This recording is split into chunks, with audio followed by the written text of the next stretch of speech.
Ladies and gentlemen, I present to you Mr. Corey Hales.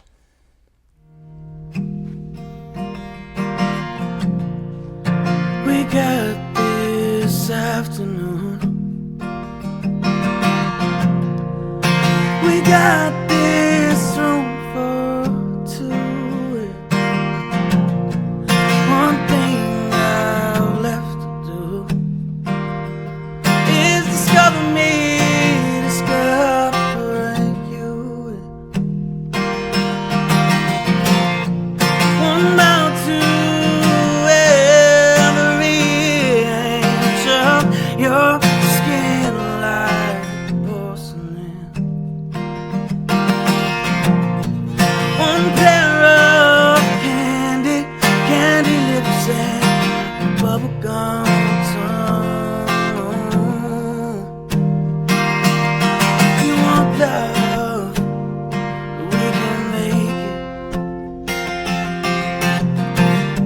Oh, in a deep sea of blankets, take all of your bigger plans, we can break them. It's bound to be a while, and your body is a wonderland. Your body is a wonderland for my hands. Your body is a wonderland for my hands, hands, hands. Something about the way the hair falls in your face, and out of the shape you take while crawling towards the pillowcase. I show you where to go and where I might go to find out. I'll never let your head get buried out my hand behind it. If you want love, we can make it. In a deep sea of blankets, take all of your big plans, we can break them. It's bound to be a while. Your body is a wonderland. Your body is a wonderland for my hands. Yeah. Your body is a wonderland for my hands.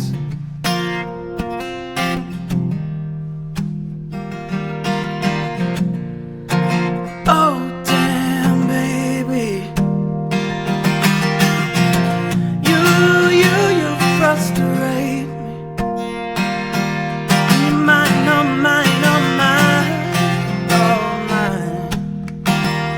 But you look so good that it hurts sometimes, babe. Your body is a wonderland, baby. Your body is a wonderland for my hands. Your body is a wonderland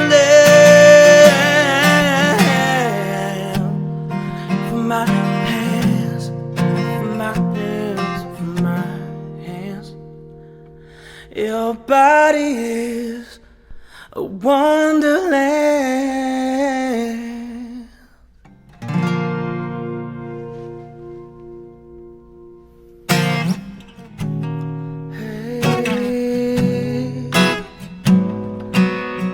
Hey girl, I know that you don't know me, but I've got my eyes on you.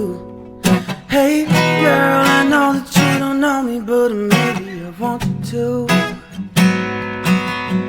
And I'm not the type to come tell you how I feel. I see you and me and think that we could make it real. I take my drugs and doses, but baby I'm a pill. Where are we going? You know I could take the lead, yeah, yeah. If you wanna, we could take it slow, yeah.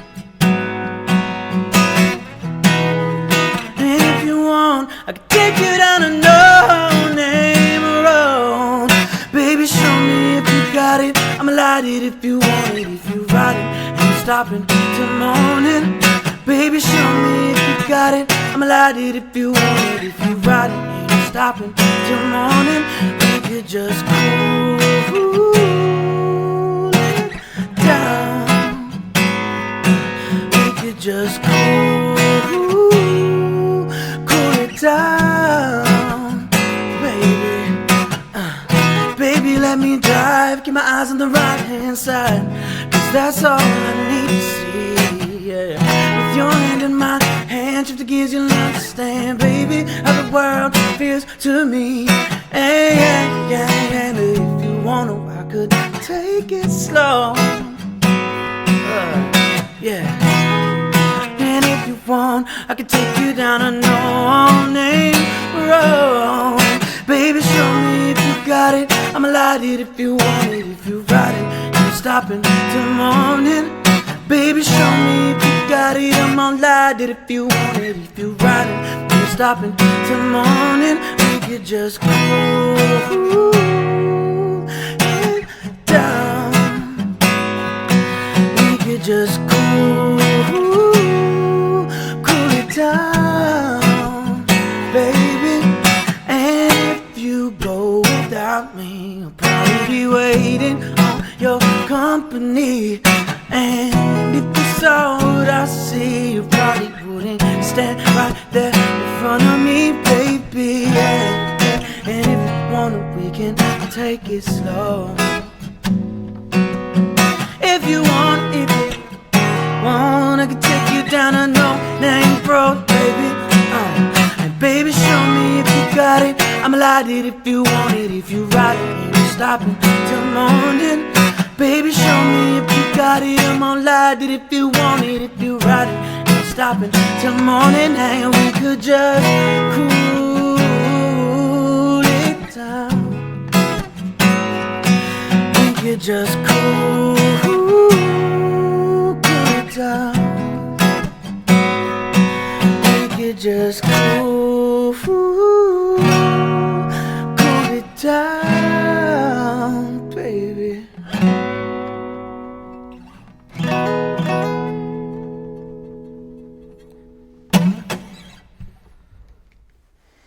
Hello and welcome to another edition of Talkin' Tunes. I am your host, Frank Walsh. Thanks for tuning in today. Now, ladies and gentlemen, I have a very special guest here today who hails all the way from Atlanta. I was able to catch him recently during a performance at a beautiful farm, which we'll talk a little bit about later on. But he is a singer, a songwriter, and an all-around nice guy.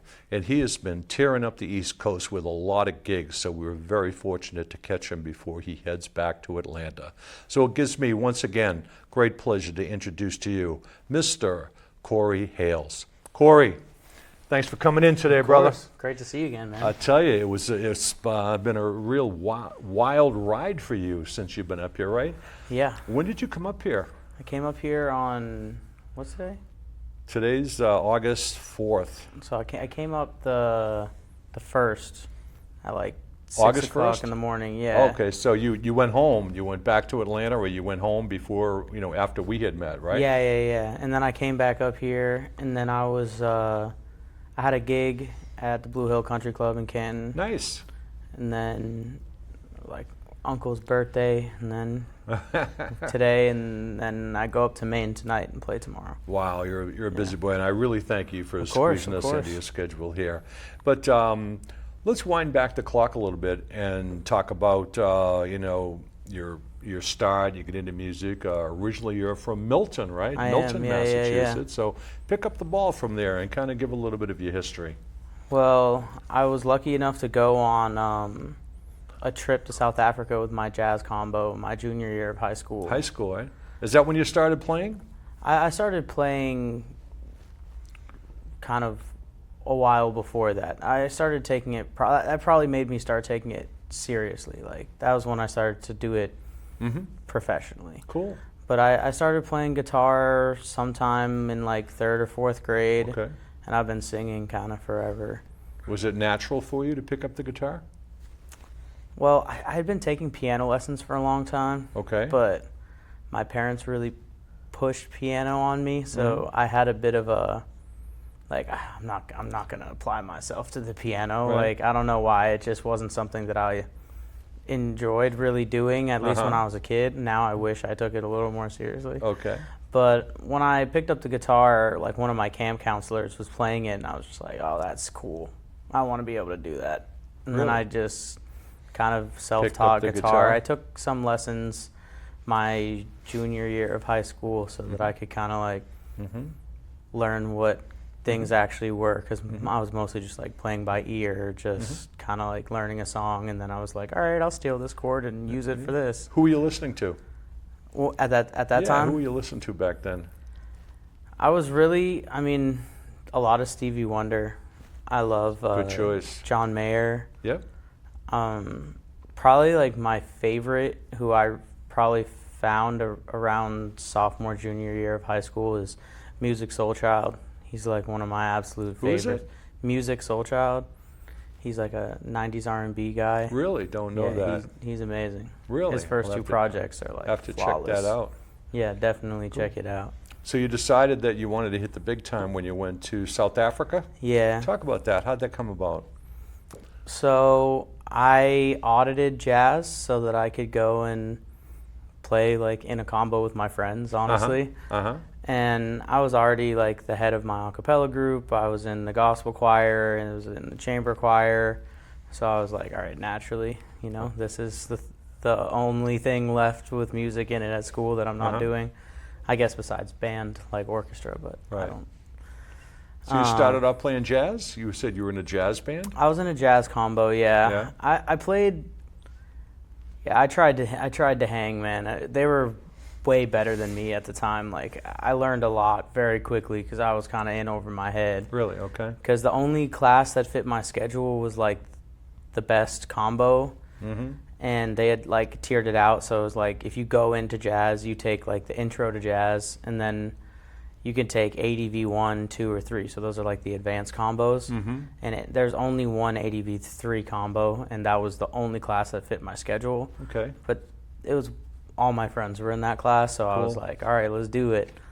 But it was rough, like learning to sing by ear versus like, I don't know, like singing over those kinds of changes is very different than singing like a pop song. Okay. And my teacher was pretty hardcore about me not just like singing whatever sounded good. He was like, nope, you're gonna sing inside these chords, like inside this change and that change. Okay. So that really strengthened my ear a lot, but it was tough. Like I was not prepared for it to be such a challenge. But I asked somebody one time, some of the different genres and, to compare and contrast like jazz or rock and roll and other things. And they said, well, jazz, they play a lot of notes. yeah. Can you amplify on that a little bit? And was that confusing for you too? I don't think it was like the number of notes that was necessarily like confusing, but it's just when you're singing a song and it's you know what you're supposed to sing. Even if you want to do a run or something unique, like you don't really think about what it is what pitch you're about to sing. You just Okay. kind of like know what it is and sing it. When you're improvising and there are certain changes that you know are going to happen, you have to be very mindful of actually singing in the right. You're not 'Cause it'll necessarily throw singing everybody just else in a off, won't scale. It'll throw everybody else off. Well, it just won't really sound like you're taking a solo to that song. Okay. It'll sound like you're just kind of playing. Okay. Because, I don't know. These days, I think the rules of jazz are like meant to be learned so that they can be broken.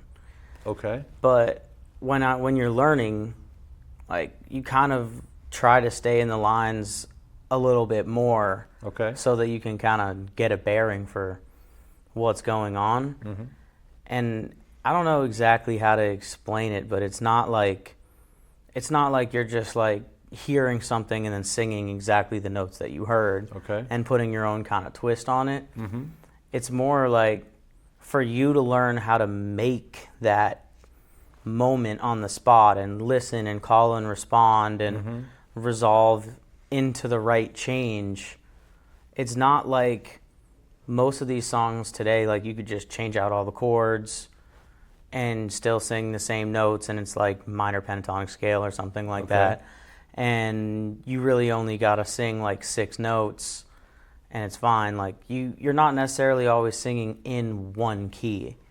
Like if you're doing a rhythm changes, you got to like follow the circle of fifths around in that bridge section, which is just, it's very, very different than singing a pop song. So I had never done anything like that before. How was the experience in Africa? It was amazing. You know, where were you playing? What type of venues were you playing, and how long were you there? So we were there, I think, just shy of a month, like 3 weeks or something like that. Yeah. It was insane. I mean, we were all over the place. We flew into Cape Town, which is like the very bottom, not basically. Right. And then we went to Joburg, which is a little north. Johannesburg, yeah. And it was cool. We stayed on Kruger National Park, which is like this game reserve the size of Rhode Island. Wow. It's enormous. We got there, and the first thing the guides told us is they were like, do not leave the door to the cabin open for any reason. Do not do it. They're like, you don't want mosquitoes for one, and for two, like, we're on a reserve. You're like, right. there's you get animals. bears and giraffes. Yeah, it's more like there's a bunch of different monkeys and stuff. Really? Like baboons. Wow. So these kids had some snacks, and, you know, I went to a private school called Milton Academy, so my parents were both teachers there, but a lot of the other students were from particularly wealthy families, so a lot of them had fancy luggage. And the baboons did a number on their luggage when somebody left the door open, because they were looking for some snacks. So there was definitely some ripped up Louis bags and things like that the first day. Wow. I saw something recently on either Facebook or Instagram or something about had this video of a bear, and there was a glass door. The glass door it was mostly a glass, and the bear was looking in like the middle of the night, and it saw some food, and went right through the glass door. Oh, I believe it. It just went right through it, and grabbed the food and took off. That's crazy. So you experienced that stuff too? Yeah, and I mean, I'm not gonna lie. Like, a baboon is not something you'd like to encounter. Like, you think that a monkey would be cool or whatever, but it's got like talons, like ridiculous claws, and big teeth, like with big fang teeth and stuff. I was like, yo, these things are scary. How were you received over there? It was amazing. Yeah. Yeah, we were lucky enough that the director of our jazz program had a relationship with a jazz school out there called the Johnny Mekwa School. I think that was what it's called. Johnny Mekwa School of Music or something like that. Close enough. Yeah.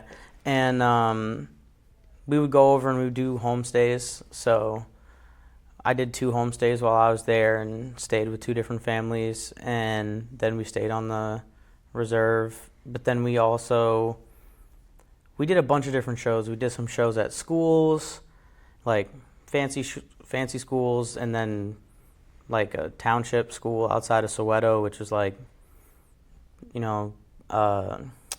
cinder block buildings with tin roofs. And I have this memory that everybody, when they applied for school, got into the school, whatever, the only thing they give you is like a metal folding chair.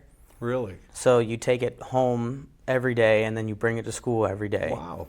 And you take it to every classroom, and then when you go for your assembly out in the big field, everyone goes and opens up their metal folding chair and puts it down and sits for assembly. So as we're setting up, we do a little sound check. You just start to hear like fa, fa, fa, all the opening of all these metal folding chairs. And honestly, it made me like really nervous for some reason, hearing all of the chairs like that. How many people would be there? Like 20, 50, 100? I want to say it was probably like 600 or 700 or 800 people. Wow. It was a lot of people. Wow. And when we performed, they went crazy. They were so psyched up that Now, we were is there. that music that they would customarily hear, or was that brand new music to them? So there was some music that would have been new and some that they knew. Like they had me sing a song that was a mix of a bunch of different South African languages. Okay. Because there's a bunch of languages spoken in South Africa. It's Right, a not lot like of you just have dialects, like right. one main language. Right. So there was this mix of a bunch of the languages that people used during the apartheid that basically was how people would communicate with each other without the police like being able to understand them. Interesting. So there was a song that was basically like explaining a safe haven, and my jazz teacher had me do that song, and people were psyched up Wow. that I did it. It was Wow. it was a pretty amazing experience. Like at the time, I don't think I could have like really fully grasped like how powerful that moment was going to be. Sure. Just because, I mean, it's not something that had a direct translation where I could just like throw it into Google Translate and understand what it was saying. Mm-hmm. So I didn't even know exactly what every single word that I was saying meant. I just knew the sentiment of the song. But it has this call and response part, and it's like Meadowlands, Meadowlands, Meadowlands, Sitano Sam. And when you say Meadowlands, like everyone else said Meadowlands back. Wow. So it was crazy. Got a People little were bit like of Lady standing up Smith on there. Black Mambazo It going was on down sick. here, right? It was sick. Yeah. I can imagine that. I just got a little chill. Yeah, and everyone was getting up on their chairs and dancing and singing. I was like, wow, people in the U.S. are lame, dude. Like, this is sick. And the adjustment, how was it, like eating food? I'm sure there's a big adjustment there. Totally different diets, totally different Totally foods, different. totally different lifestyles. As a young guy, was it overwhelming, or was it just a slow transition into it? I've always been like an adventurous eater. Like, I like Really? all different kinds of stuff. So, I mean, we were eating all kinds of stuff. Like what? What was something unusual that you wouldn't find here? Kudu. It's basically like an elk. Elk, okay. It's like, I don't know if you've seen those. They kind of look like an elk, but they've got like the Okay. twisty Yeah. kind of antlers Okay, that yeah, go straight up. That's a kudu. Yeah. Tastes like chicken? Not really. It was Yeah. like pretty gamey. Gamey. It kind of tasted like venison, Yeah, I yeah. guess, was like the closest thing. Right. But then I had a crocodile for the first time there. That was pretty sweet. And then some different types of sausage that were, I think, kudu as well. Really? Yeah, it was Interesting. pretty. Now, how did that influence your music? I mean, you were talking a lot about jazz, and you were starting off there. When did you start making the transition into the other forms of music? So I always kind of made like singer-songwriter type music when I was in high school. Mm-hmm. And I wrote songs on my guitar, and some of the songs that I'll probably end up playing, I'll probably song that I wrote in high school. I wrote Wow, cool. 2 of the songs off my EP while I was still in high school, and I just didn't end up recording them for like 4 years to actually get them. I mean, I had like a voice memo of me doing it, but nothing professional.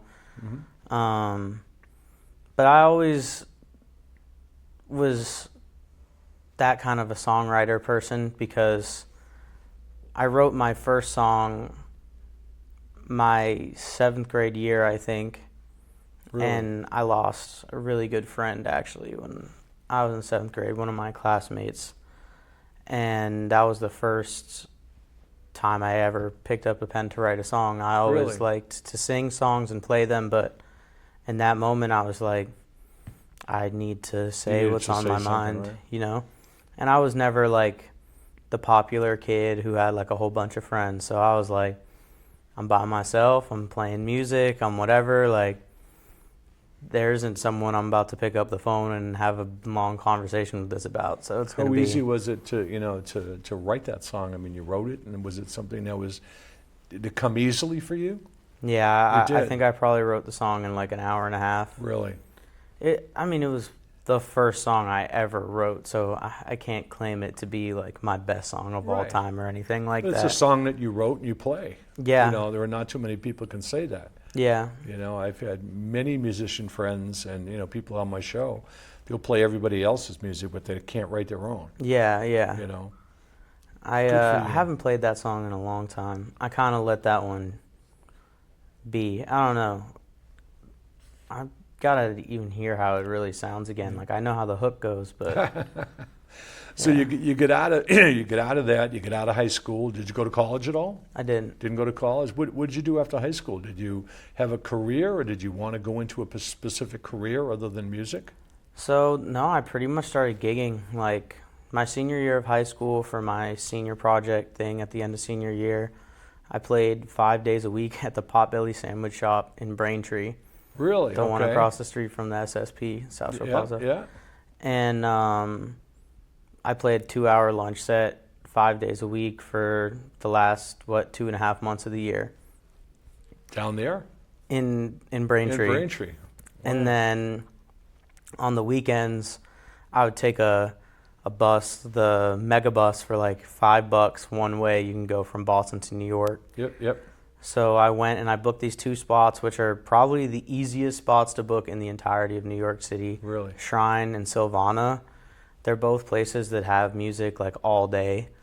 So like if you go and you're booked to perform, they'll probably have 10, 12 other performances that night. Really? So it's just like you get a 30-minute slot or 25 minutes or something like Nice. that. They give you like 2 drink tickets and supposedly a percentage of the bar, but they'll probably give you like $20 or something, you know. And then Are they well attended? they're pretty well attended, mostly because like they ask you to show up whatever an hour and a half, an hour 40 minutes before, and they sound check a couple groups. At least Right. is what they did at the time. They would sound check like 3 groups, and then they would all have their performances. So everyone who was in any of the bands would all be there. So it was full of like a lot of up and coming like local musicians and Yeah. And stuff this was like all that. when you were what, 18, 19, 20? 17, 18, 19, Wow, something like good that. for you. And then I was staying in an Airbnb down there with my dad, and I met a promoter who was the guy who owned the Airbnb. And he promoted at this spot called Harlem Nights up in Harlem. And because both of those spots, I think both of those spots are in Harlem. I can't remember. The first one's like kind of near Columbia. Mm-hmm. I think that's still technically Harlem. But yeah, when I was playing over there, I went and they had a really awesome showcase going on at this spot called Harlem Nights. Mm-hmm. And he now is he's a comedian. He does a lot of like hosting shows and organizing shows, but he's about to have his first Netflix special come out, so big ups Nice. to Joe Hill. Nice. But yeah, he really kind of showed me around the city, and when I would go out there, he would let me stay with him, and it was a pretty cool experience. I got to play with some cool artists because it was right down the street from the Apollo. Oh, wow. So a lot of times, like the backup singers. I know that area, yeah. Yeah, so a lot of times the backup singers who were singing that night at the Apollo would come afterwards and be on the Really? showcase. Right. So like some of Shaka Khan's backup singers were on the set, and this girl Fouché who came up with a couple pretty like big songs. I met her out there in 2016 or something like Cool. that, which is pretty cool. Yeah. So when did you when you started, expanding your breadth and your reach, how were you choosing your music? I know you were still writing songs, and but you do a lot of covers as well. Yeah. How were you picking your music? How, with the vast array of music out there, how do you say, well, I want to play this one, I want to play that one? How do you choose your music? I think I knew what kind of music I wanted to make. Mm-hmm. And I tried to kind of choose songs that were like that. Okay. And I knew what I didn't like probably more than Okay. what I liked. All right. So I just kind of chose stuff that I was like, I'm going to have to sing this song over and over and over again. Am I going to lose my mind if I choose to do this one? Good point by you. Right. Now, did you choose any of the the old troubadours? You get your Harry Chapins, your Not so much. singer-songwriters, Jim Croce. I did like a lot of John Livingston. Mayer. Yeah, so more traditional, more Yeah. contemporary, I should Yeah, say. yeah. Okay. Did like a lot of John Mayer, some Ben Harper, Amos Lee, Yeah. Amy Winehouse. Yeah. But I also loved like R&B and soul and stuff like that. So I did like Michael Jackson. When I played a lot with a keys player when I was in high school. I did a bunch of Billy Joel. That was kind of like the beginning of that kind of stuff, you know. What about that transition from there? You know, when did you move out of Milton and decide to move down to Atlanta? What prompted that? So I've moved kind of all around. When I was, You mentioned New York a lot. yeah, I never actually moved to New York, but I spent a lot of time A lot there. of time there, yeah.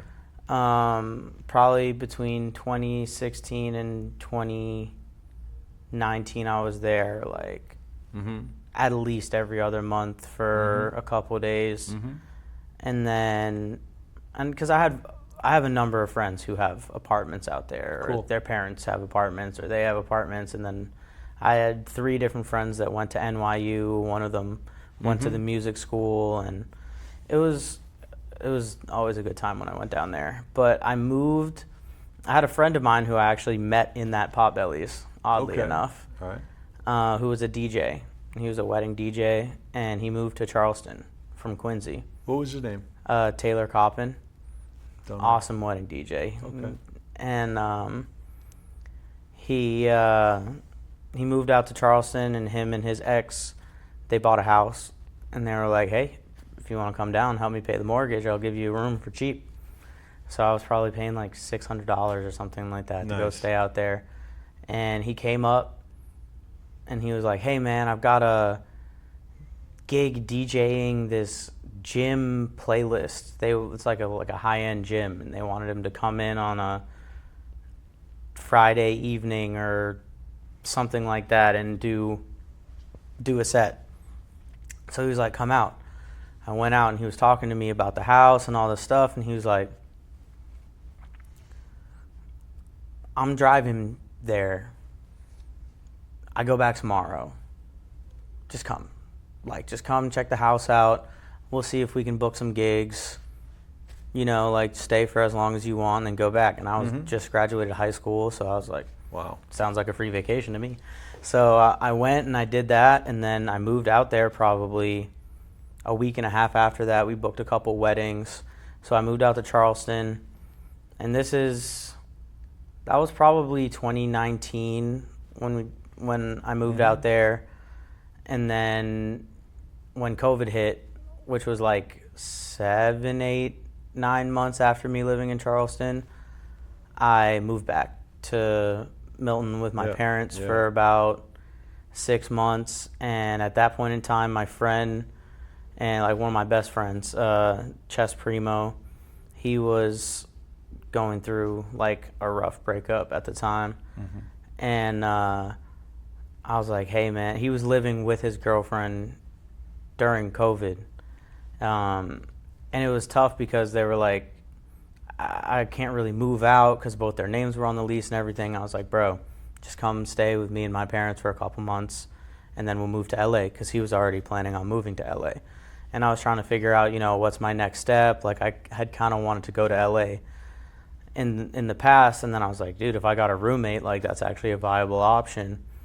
So then he did that for probably like 6, 7 months, and then I hopped in my car and drove him back to Chicago to pick up his car, and then he and I drove from Chicago out to Los Angeles, and I drove my A4 Quattro slammed on 4-inch coilovers about 1.5 inches off the ground, like all the way from Boston all the way out to Los Angeles. Good for you. So that was pretty cool. Good for you. Good for you. I was out there for 3-ish years, and then I've been in Atlanta about 2. That adds up to 2025, I think. Have you hit 30 yet?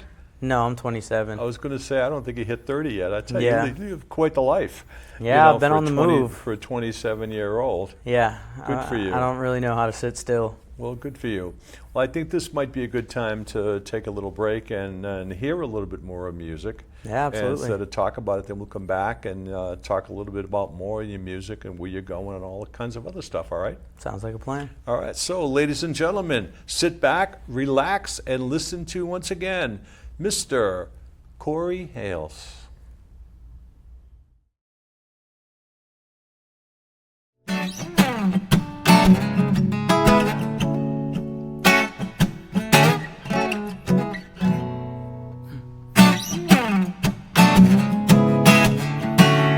Every day the deficit grows, and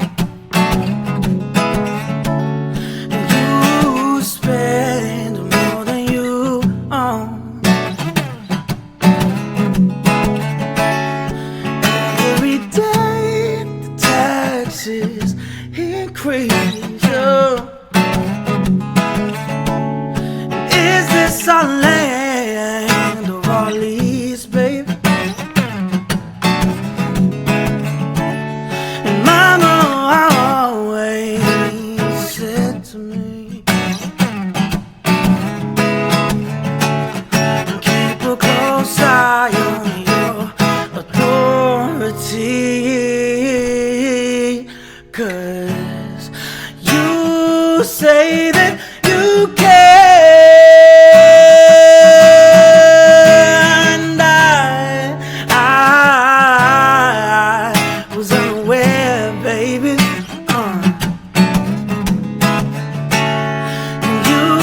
Say that you care.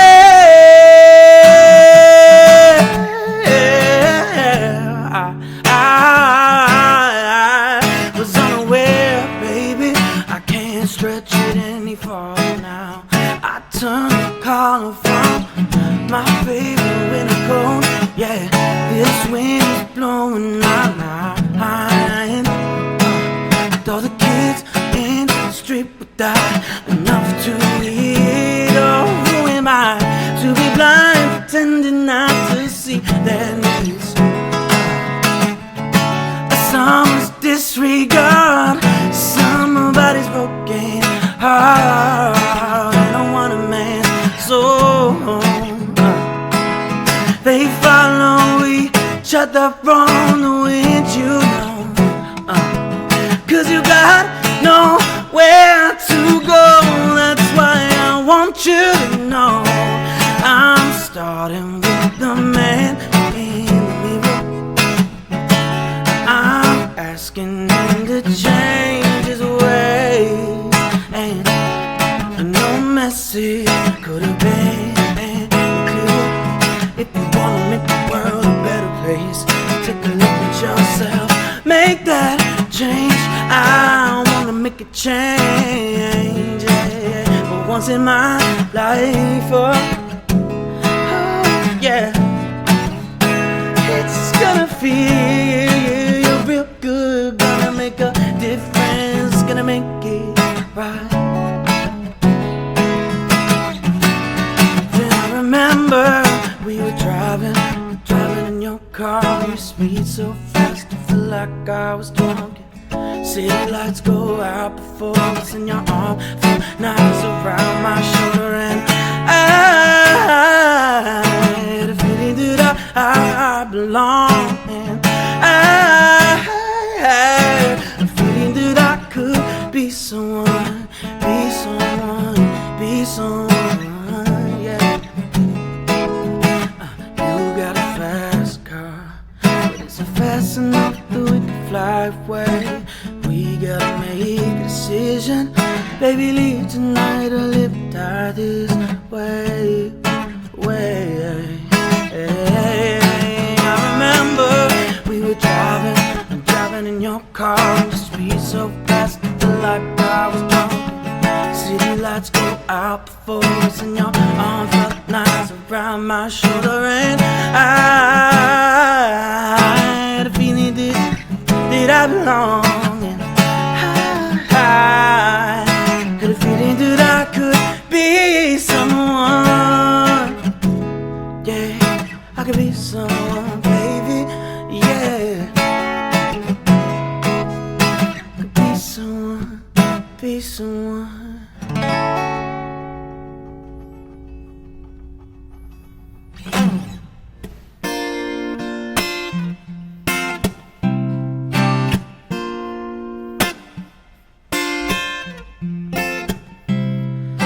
With every passing moment, thoughts of you run through my head. And every time that I see you, I realize that you're heaven sent. Yeah, I think you're truly something special. Just what my dreams are really made of. Let's stay together, you and me, girl. There's no one like you around. I really like what you've done to me. I can't really explain it. I am so into you. I really like what you've done to me. I can't really explain it. I'm so into you. Oh, into you, baby.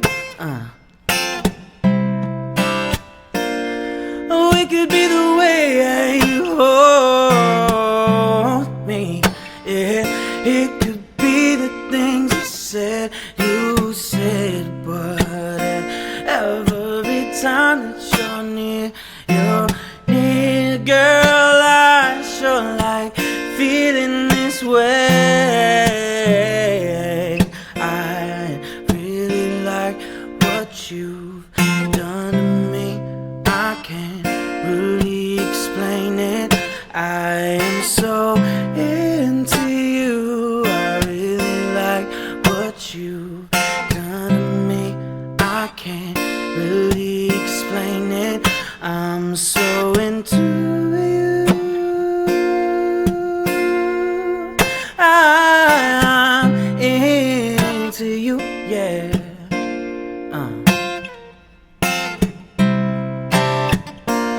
I think you're truly something special. Just what my dreams are really made of. Let's stay together, you and me, girls. No one like you around.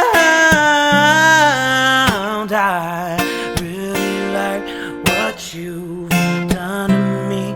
I can't really explain it. I am so into you. I really like what you've done to me. I can't really explain it. I'm so into you. I'm into you. Yeah, yeah. I am so into you.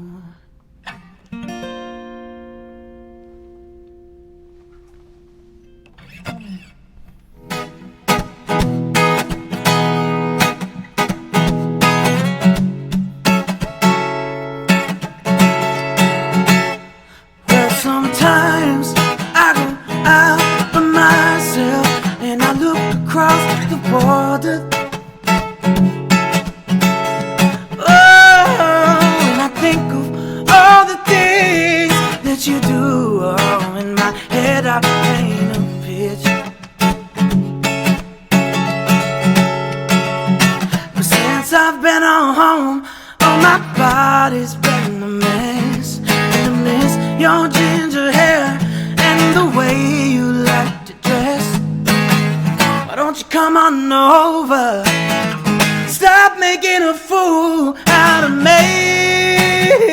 Yeah. come on over, Valerie?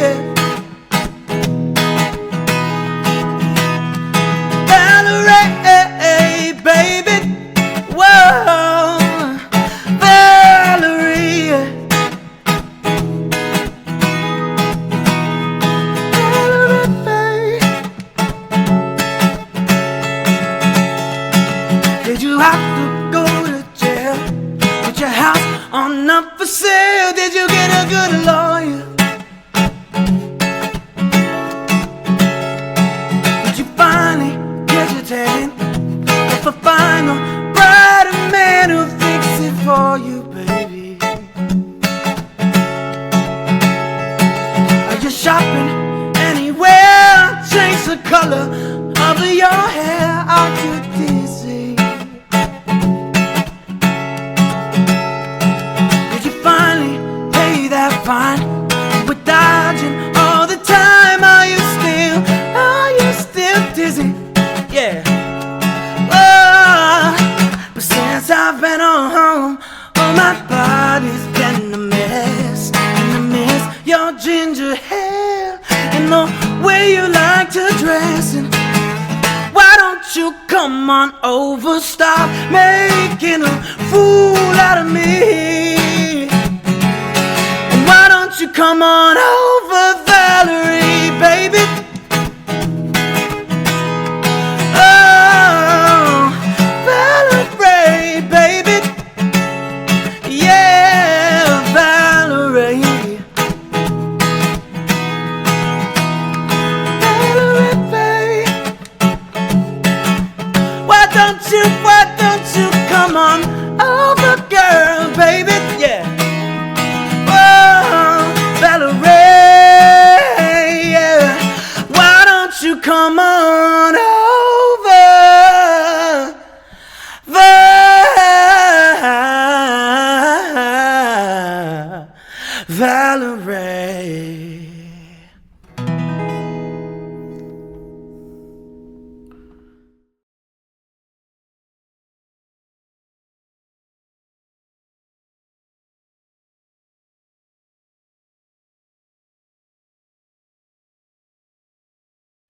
Well, I told you folks you wouldn't be disappointed. Great job there. Appreciate you.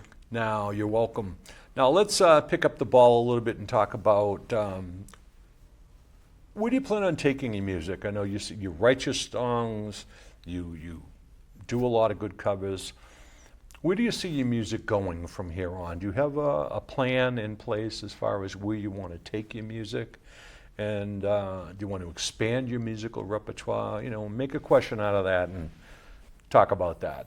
Yeah, I mean, I've got a plan for a new EP that I'm about to release. I'm trying to put a band together down in Atlanta. Right now, the band is a bit like herding cats, but we're gonna get there. New stuff, covers, or for my original stuff, all because I want to be okay. doing. We're gonna play. You know, I do 3-hour sets at like a bunch of fancy hotels and stuff like that, and weddings and whatnot. I don't see you in a suit. Oh no, I He try doesn't and look like a avoid suit it. guy I to try me and at a avoid fancy it at all hotel. costs. They don't have a dress code? But don't get me wrong, I'll put the suit on. I rock a bow tie. That's my thing. Now we're talking. I can See? see the bow tie. I like the corduroy jackets. You know, Okay. like a little corduroy jacket. You know, a bow Yeah. tie. Yeah, maybe you'll come can into see the, the vision. You'll come into the 1990s pretty soon. Yeah, I'll get there. I was a corduroy jacket guy with the patch on the Yeah, sleeve. I got a blue one. Back in the 70s and 80s. Yeah, I got a blue one with the brown patches. Really? Yeah, I tell you, styling, big it's guy. fly. I got the corduroy tie, the corduroy bow tie, man. I should have imposed I that dress tie code them here myself. Yeah, I should. I got it. today. Good for you. So Yeah. where you going with that? Your music? I'm trying to get to play more shows where I'm playing like my music and also get paid. So Of course. I think the band is kind of a good way to transition into doing more of that. Mm-hmm. A lot of the stuff that I'm playing now, it's either like a showcase or I got to play for 3 hours. And when you play for 3 hours, it's like you can't do all our originals for Right. 3 hours. It's just like... I was going to ask you, but this might be a good time to do it as far as I know around here, a lot of places shy away from a lot of original material. They Yeah. want the covers because a lot of people go out, the crowd is getting older, Right. and they want to hear the stuff that they know. Are you running into that at all? Especially with a Honestly, 3-hour show, you have to play covers, but are you running into that at all? I think that Massachusetts is more like that than anywhere I've ever been. Really? Okay. I think a lot of times the places that have music, a lot of them are like a pub. A lot of them are locals. They like what they like, and if you show up and play their songs and they know you and like you, Yeah. you're going to get booked over and over and over Yep, again. yep. And it's hard, at least like 10 years ago when I was really playing a lot of gigs out here, it would be tough for the places that had really consistent music that paid like decent Right. to go and have anywhere that would be like really accepting of your original stuff until you've played there long enough to where Right, you so can that they name know it. everybody at the Right, bar, right. and then they're like, oh, Corey's coming today, and Right. then you can kind of break into playing a little bit or Mm-hmm. a couple of your original songs. But a lot of times, people really just, they want to hear what they know, Mm-hmm. you know. What do you But do when people yell out Freebird? I laugh at them. I laugh at them. Should do what my friend Sometimes does. I sit there and I'm like, I'm as free as a bird, that, like just like that, and then they get upset. I think it's awesome. My friend Eileen, it's funny, she's a singer-songwriter, she's a great friend, she's been on here a few times, and actually we're going to be with her tonight partying at, Oh, she has sweet. a monthly gig, and we do all kinds of fun stuff, but her thing was, when everybody yells out, Freebird, she'll go, oh, okay, here you go, and she goes into Delta Dawn. Oh, that's great. She plays Delta Dawn, That's and great. everybody starts laughing at it. I saw So this. you should come up with a song when somebody yells out Freebird and start playing, the night the lights went out in Georgia or something. Yeah. This guy made he made a song called Freebird, Okay.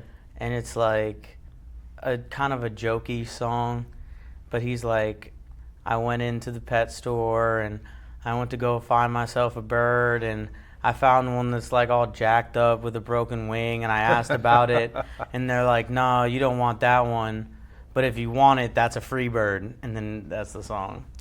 That It's sounds like something that like Weird Al will do, Yeah, like yeah. a Weird yeah. Al Yankovic Yeah. song. I think it was like a content kind of Right, based right. song. Like I think it's at like 400,000 streams on Spotify Wow. because it went super viral on TikTok. Now, you mentioned a course. band, you're going to put a band together. Have you ever thought of playing in a band, or have you played in a band where, you're 2, 3, 4 pieces, whatever? Have you? I had a band in high school. You're right. We were But called outside, Loose. where you can go out and advertise yourself as a band, in addition to, let's say, your solo work, have you thought of getting into a band, or have you done that? You Put a mean band like? together? Just put a band. Yeah. That's my intention in Atlanta. Eventually to put a band together. Well, I've got a keys player, I've got a drummer, and a bass player, and No they're horns?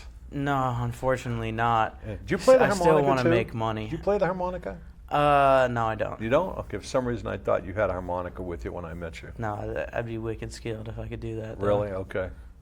But no, the main thing that's tough with the band is in Atlanta, a lot of the bands that have musicians who are kind of tour tested type people where they play well, they sound good, and they're actually going to show up even when it's an hour away. Right. They want you to have paying gigs before you've ever put a practice together. So I'm like, hey, I'm going to rent out a studio space and bring a videographer, and can we just learn 3 songs just so I can get some content so I can book the stuff? Mm-hmm. And they're like, dude, just tell them you have it already, and just we'll put it together in between then and when the gig gets booked. Mm-hmm. And I'm like, dude, I want to just have a video so I can reach out, because I have an agency that books me for a bunch of hotel gigs, and they ask me if I have a band all the time, but they need like a press release, Right. like gig sheet type Right, thing right.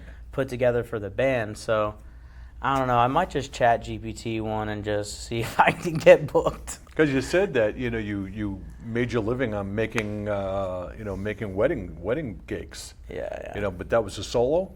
Yeah, I was doing a solo. Wow. I had a DJ friend, and I would do like recession procession, and then like he would do dance floor. So I would do like cocktail hour usually, and then I would put the guitar down and sing over like a couple tracks. Okay. As he was starting to get the dance floor open, and then it would transition into him taking over at that point. So I never really had to do like super high energy stuff. Like I always sang kind of like ballads and lovey-dovey stuff, and usually the procession, that's after you get married, I think, right? Procession, yeah.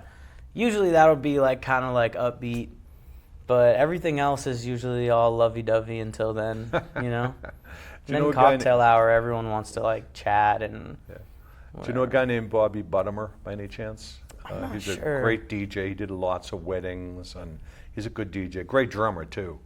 Great drummer, and he's part of a couple of bands. But he did a lot of DJing, a lot of wedding stuff.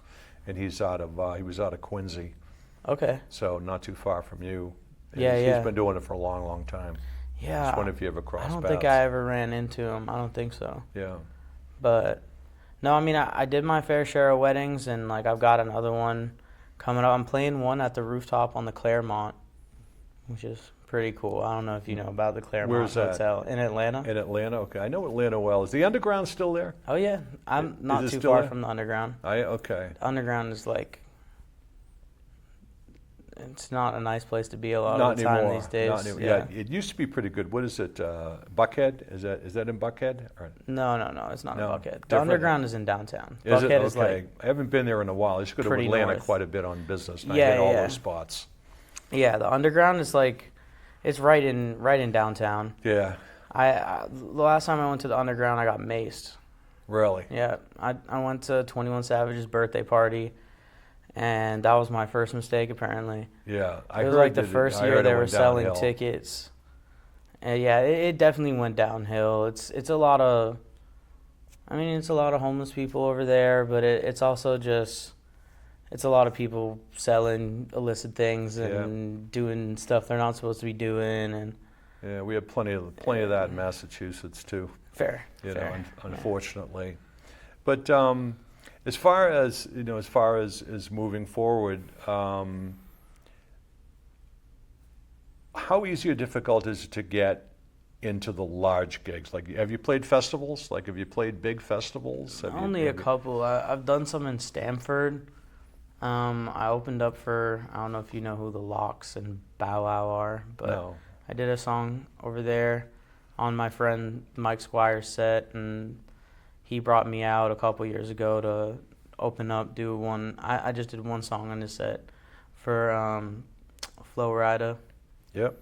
So that was pretty cool. But I haven't personally booked any festival gigs before. I was trying to do the Levitate stuff Here? Yeah. at one point when I was back Yeah, out they here. had that about a month ago, right? They had it a month ago. I was And playing. they have the Levitate backyard all the time. Oh yeah, I You didn't familiar know with that. that? There's a No. place right in Marshfield Center called the Levitate Backyard, Okay. and they book constantly. Okay, I'll have to check that out. Yeah. I was playing a regular spot on like Sunday afternoons at this brewery in Everett that is it closed unfortunately because the owner had like a heart attack in his sleep Really? at like 50, which is Wow. crazy.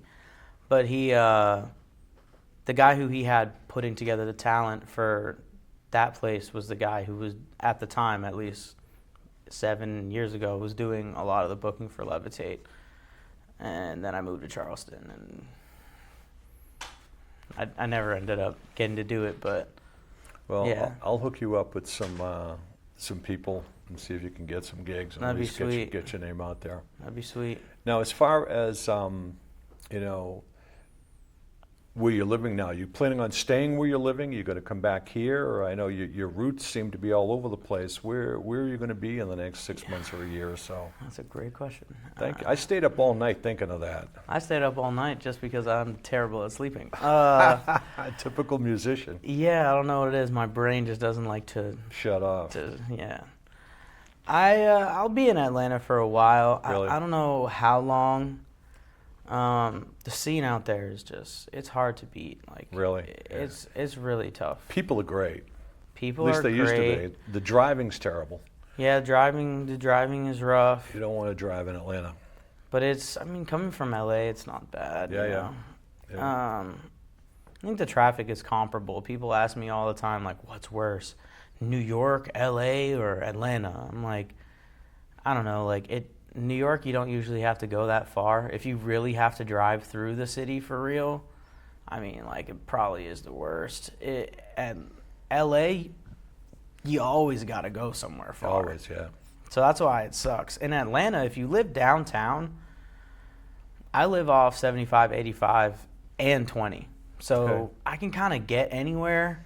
And as long as there's not traffic and I go out 20, I can get to 285 pretty quick too. So Cool. yeah, I don't know. Yeah. I'll tell you a quick, funny little story about Atlanta. One time I was in Atlanta on business, and I worked for this company, and the president and the vice president, were egos were bigger than their brains, so they like to throw their money around and all that kind of stuff. So we finished our business thing, and they said, well, let's go out. Let's get the whole gang and we'll go out. So we didn't really know where we were, so we asked somebody where to go, and they said, oh, there's this little, kind of a honky-tonk bar on the outskirts of town of Atlanta. So we all hopped in the car. We found this place, probably maybe half a dozen of us in there. So we all walked in, and semi-redneck, one of those places you walk in and everybody turns their head saying, like, what the hell are you doing here? That type of thing. Mm-hmm. And so Mr. Big Shot, the president, he goes up to the bartender, he says, these guys are with me. He hands him this credit card. He says, these guys are with me. He said, just put this stuff on my tab. These guys are with me, right? We spend the night. 3 or 4 weeks later, we get a phone call from the president. He goes, you're not going to believe this. He goes, what? He said, I just looked at my credit card statement. It was like $2,500. Everybody in the bar saying, we were with him. That's great. So they kept loading up the bar. I said, we were with him. It was over $2,000. It was like $2,500 tab for the night. Yeah. So he said, I don't think we're going to go to little dive bars in Atlanta anymore. Yeah. Pulling up to a country spot, especially like if you're not going to find a honky-tonk type bar in most of like Atlanta proper. Right, this is on the outskirts. You're this gonna probably way have on to the go outskirts. out. Yeah, so it was pretty dark. I don't once even it know starts where to it get was. country out there, Yeah, it was definitely out if you of pull Dodge. up with And this is I a long got time money ago too. This was like 40 attitude. years ago. People are gonna treat you like an absolute buffoon if you show up waving money around. They're gonna be like, "Oh, you got money? Great. yeah, Hope oh, you're yeah. ready to spend it." Exactly. Yeah. Well, they did that night. Yeah. But Yeah. let's start wrapping this up a little bit. Now I'll ask a question I've asked a whole bunch of people. I'll pull one or two out of the hat. So let's say if you're walking through a park and there's a park bench and you said, boy, I wish I could sit on that park bench for an hour. Who would you put on that park bench that you could sit with for an hour, living or dead? Anybody who you want, who would you want on that park bench?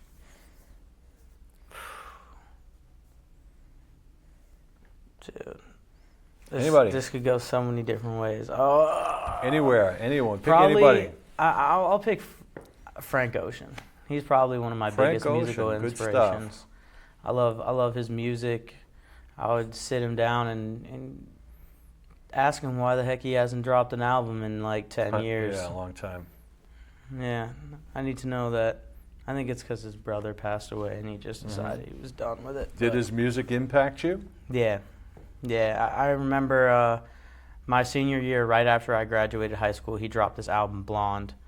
And me and all my friends were out in New Hampshire on this lake. And his dad had this teeny little, like boat, like a teeny boat. Like, it was basically like a rowboat that had a F450 engine in the middle of it. And we went jet skiing and tubing. And they had this ridiculous little setup where they would have like 2 tubes on 2 different ropes. So as you're going along the water, like, you can easily just whop, pow, 2 tubes together.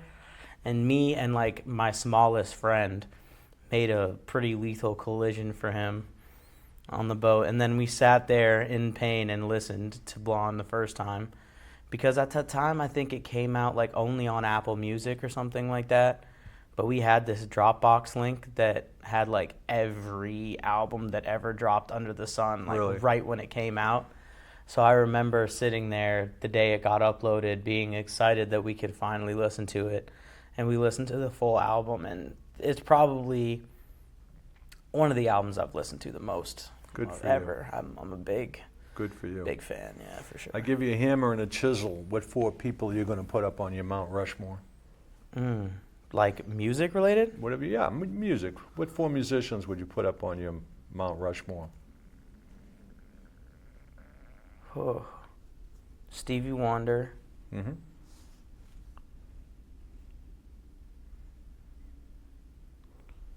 Bob Marley. Mm-hmm.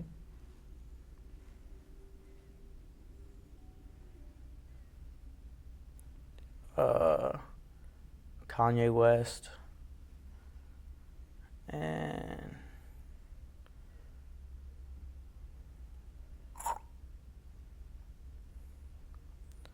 probably say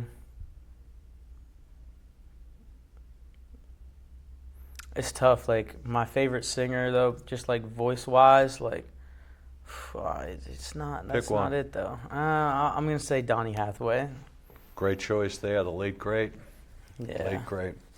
Where can people find you and find your music, and how can they get a hold of you? And if people want to book you, what's the best way to get a hold of you, and where can people find your music? So my Instagram and Facebook, everything that you'll find is Corey, Corey, Hales, Hales, music, music, and then my email is just coreyhalesmusic@gmail.com. I'm going to put all it on the screen. Yeah, that'll be my bookings. Cool. Anything else we didn't talk about that we should have? Anything that you want to say, or anything else that you want to add, or any shout-outs or anything? Well, it's not mixed yet, but get ready. I'm going to be having an EP called Nomadic Lover Boy. It's a little bit about my trials and tribulations, yet my love of, going and experiencing different things, but also, missing what's going on at home, kind of. So, yeah. Cool. Well, send me a copy of that when it comes out. Definitely will. Well, I definitely want to thank you for coming on today. Of course. I appreciate you having me. You're welcome. And obviously, we couldn't do the show without the fine people here at Smack TV. Of course. We have Anya, Luke, Caroline in the booth pushing the buttons and making us look pretty. We have a great audience today. We have Brenda and Tom Mallett, big supporters of the show, sitting here in the audience. So many other people who could not be here. Don Cerrone, the Snyders, but especially we're going to miss Rich Goldman, our dear friend Rich, who is normally here, one of the biggest fans of the show. He's going through some struggles right now, and if you could put your hands up and say a couple of prayers and wish him well, because we miss him here and we want him back on the show. So Rich, we're thinking about you. We're going to pray for you, and we can't wait to get you back here being a pain in the neck that you usually are, bothering all my musician friends. He'd appreciate that. Amazing. And also, I want you to go out and support these guys. Hit the clubs, hit the bars, hit the venues, hit the festivals. Go out and support your musicians, because without them, you wouldn't have the music, and without the music, they probably wouldn't have you. So for everybody here at Smack, for my guest, Corey, once again, thank you so much. Appreciate you having me. I am Frank Walsh. Tune in and tune on.